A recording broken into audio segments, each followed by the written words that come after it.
Hi friends, മല്ല വൈബ്സിൻ്റെ പുതിയൊരു വീഡിയോയിലേക്ക് എല്ലാവർക്കും സ്വാഗതം. അപ്പോൾ എല്ലാവരും സുഖമായിരിക്കുന്നു എന്ന് വിചാരിക്കുന്നു. ഞാനിവിടെ സുഖമായിരിക്കുന്നു. അപ്പോൾ ഇന്നിവിടെ കാണിക്കാൻ പോകുന്നത് ഓണത്തിനൊക്കെ നമുക്ക് വിളമ്പാൻ പറ്റിയ ഒരു എരിശ്ശേരി റെസിപ്പിയാണ് ഞാൻ കാണിക്കാൻ പോകുന്നത്. അപ്പോൾ നമ്മുടെ വീട്ടിൽ അവൈലബിൾ ആയിട്ടുള്ള സാധനങ്ങൾ വെച്ചിട്ടുണ്ട്. മത്തങ്ങ മാത്രം നമ്മൾ പുറത്തുനിന്ന് മേടിച്ചാൽ മതി. ബാക്കിയുള്ള ഇപ്പോൾ നമുക്ക് കിറ്റൊക്കെ കിട്ടിയപ്പോൾ അതിനോട് പയറൊക്കെ എല്ലാവർക്കും കിട്ടിക്കാണും. അപ്പോൾ അത് വെച്ചിട്ട് എങ്ങനെയാണ് ഒരു എരിശ്ശേരി തയ്യാറാക്കുന്നതെന്ന് നമുക്ക് നോക്കാം. അപ്പോൾ ഇപ്പോൾ കൊറോണയൊക്കെ ആയതുകൊണ്ട് എല്ലാവരും വീട്ടിൽ തന്നെ സേഫായിട്ടിരിക്കുന്നു എന്ന് കരുതുന്നു. അപ്പോൾ നമുക്ക് റെസിപ്പിയിലോട്ട് കിടക്കാം. ആദ്യം തന്നെ നമുക്ക് പയർ വേവിച്ചെടുക്കാം. അതിനായിട്ട് ഞാനിവിടെ ഒരു കപ്പ് പയർ എടുത്ത് വെച്ചിട്ടുണ്ട്. അത് വെള്ളത്തിലിട്ട് ഒരു 4 മണിക്കൂർ കുതിർത്ത് വെച്ചേക്കുന്നതാണ്. പ്രഷർ കുക്കർ എടുത്തിട്ട് പ്രഷർ കുക്കറിലേക്ക് നമുക്ക് ഈ കഴുകി വൃത്തിയാക്കി വെച്ചിരിക്കുന്ന പയർ ഇട്ട് കൊടുക്കാം. ഈ പയർ വേവാൻ ആവശ്യമായ കുറച്ച് വെള്ളം കൂടി ഇതിനകത്തേക്ക് നമുക്ക് ഒഴിച്ചു കൊടുക്കാം. ഇതിലേക്ക് കുറച്ച് മുളക് പൊടി, കുറച്ച് മഞ്ഞൾപ്പൊടി, ആവശ്യത്തിന് നമുക്ക് ഉപ്പും കൂടി ആഡ് ചെയ്യാം.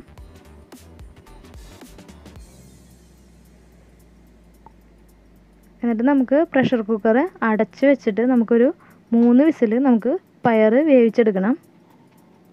അപ്പോഴേക്കും നമുക്ക് ഇതിൻ്റെ അരപ്പ് റെഡിയാക്കാം. അതിനായിട്ട് ഒരു മിക്സിയുടെ ചെറിയ ജാറാണ് ഞാൻ എടുത്തിരിക്കുന്നത്.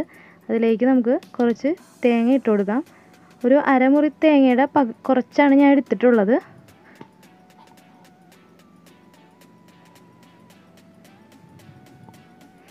കുറച്ച് ജീരകവും കൂടി നമുക്ക് ഇതിലേക്ക് ഇട്ട് കൊടുക്കാം. നല്ല ജീരകം കേട്ടോ, പെരിഞ്ജീരകം അല്ല എടുക്കേണ്ടത്, നല്ല ജീരകമാണ് എടുക്കേണ്ടത്. പിന്നെ ഒരു 3 ചുവന്നുള്ളിയും കൂടി ഇട്ട് കൊടുക്കാം. വേണമെങ്കിൽ നിങ്ങൾക്കിപ്പോൾ പച്ചമുളകും കൂടി ഇട്ട് കൊടുക്കാം കേട്ടോ. ഞാൻ പച്ചമുളക് ഇടുന്നില്ല. കുറച്ച് വെള്ളവും കൂടി ഒഴിച്ചിട്ട് നമുക്ക് അരച്ചെടുക്കാം. അത് ചെറുതായിട്ടൊന്ന് അരഞ്ഞാൽ മതി കേട്ടോ. നന്നായിട്ട് അരയണ്ട ഈ അരപ്പ്.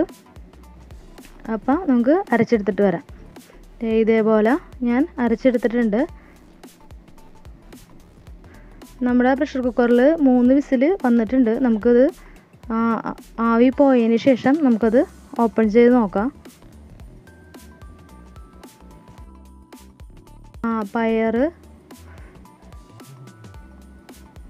നമ്മുടെ പയർ വെന്തിട്ടുണ്ട്. നമുക്കതിലേക്ക് ഞാൻ ചെറിയ കഷ്ണങ്ങളായിട്ട് മത്തങ്ങ ഇതേപോലെ കട്ട് ചെയ്ത് വെച്ചിട്ടുണ്ട്. പകുതി മത്തങ്ങയാണ് കേട്ടോ എടുത്തിരിക്കുന്നത്. അത് നമുക്ക് ഇതിലേക്ക് ഇട്ട് കൊടുക്കാം. ഇനി ഇതിനകത്ത് വെള്ളം ആഡ് ചെയ്യണ്ട കേട്ടോ. ഇന്ന് നമുക്ക് പ്രഷർ കുക്കർ അടച്ച് വെച്ചിട്ട് 1 വിസിൽ നമുക്ക് വേവിച്ചെടുക്കാം. നമ്മുടെ മത്തങ്ങയും പയറും എല്ലാം വെന്തിട്ടുണ്ട്. ആവി പോയതിന് ശേഷം നമുക്ക് തുറന്ന് നോക്കാം. നമുക്കൊരു സ്പൂൺ വെച്ചിട്ട് അതെല്ലാം മത്തങ്ങയും പയറും നന്നായിട്ട് ഉടച്ചു കൊടുക്കണം. മത്തങ്ങ അതിനുശേഷം നമുക്കത് ഒരു പാത്രത്തിലേക്ക് മാറ്റാം. നന്നായിട്ടൊന്ന് ഇളക്കി കൊടുക്കുക.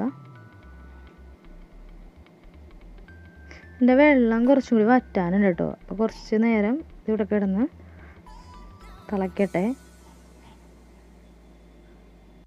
അപ്പോൾ നമ്മുടെ പയറും മത്തങ്ങയും നന്നായിട്ട് തിളയ്ക്കുന്നുണ്ട്.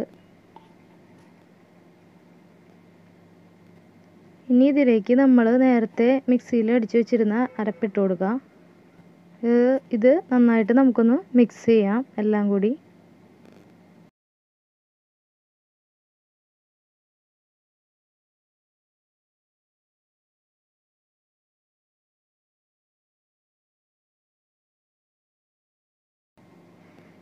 അരപ്പും എല്ലാം നന്നായിട്ട് വെള്ളമൊക്കെ നന്നായിട്ട് വറ്റിയിട്ടുണ്ട്.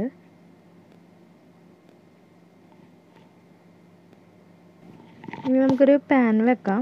പാനിലേക്ക് പാൻ ചൂടായി കഴിയുമ്പോൾ അതിലേക്ക് നമുക്ക് കുറച്ച് വെളിച്ചെണ്ണ ഒഴിച്ചു കൊടുക്കാം. ഇനി ഇതിലേക്ക് നമുക്ക് കുറച്ച് കടുക് ഇട്ട് കൊടുക്കാം. കടുകെല്ലാം നന്നായിട്ട് എണ്ണയിൽ കിടന്ന് പൊട്ടിക്കഴിയുമ്പോൾ നമുക്ക് കുറച്ച് കറിവേപ്പില ഇട്ട് കൊടുക്കാം. ഒരു വറ്റൽമുളക് ഇട്ട് കൊടുക്കാം. ഒരു 2 പിടി നാളികേരം ഇട്ട് കൊടുക്കാം. ജസ്റ്റ് ഒന്ന് എണ്ണയിൽ നമുക്ക് ഫ്രൈ ചെയ്തെടുക്കാം. ഒരു ബ്രൗൺ നിറം ആവുന്നത് വരെ നന്നായിട്ടൊന്ന് ഫ്രൈ ചെയ്യണം.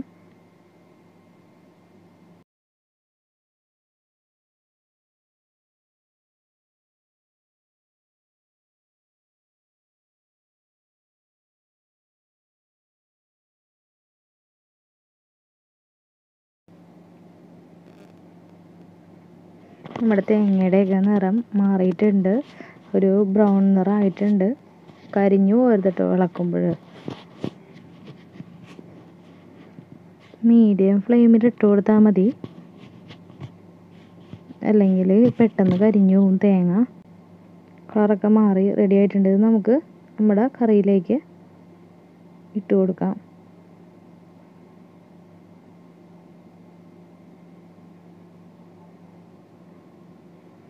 എല്ലാം കൂടി നന്നായിട്ട് ഒന്ന് മിക്സ് ചെയ്യണം.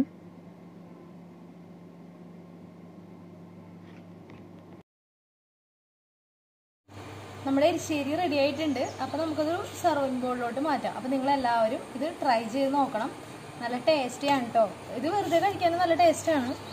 പണ്ട് എൻ്റെ അമ്മ മത്തങ്ങയും പയറെന്ന് പറയുമ്പോൾ ഞാൻ കഴിക്കാറില്ല.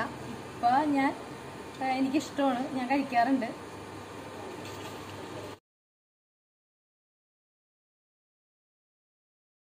അപ്പോൾ നമ്മുടെ എരിശ്ശേരി റെഡി ആയിട്ടുണ്ട്. നിങ്ങളെല്ലാവരും ട്രൈ ചെയ്ത് നോക്കുക, അഭിപ്രായം പറയുക. അപ്പോൾ ഓണത്തിന് കഴിക്കാൻ പറ്റിയ കറികളിലൊന്നാണ് എരിശ്ശേരി.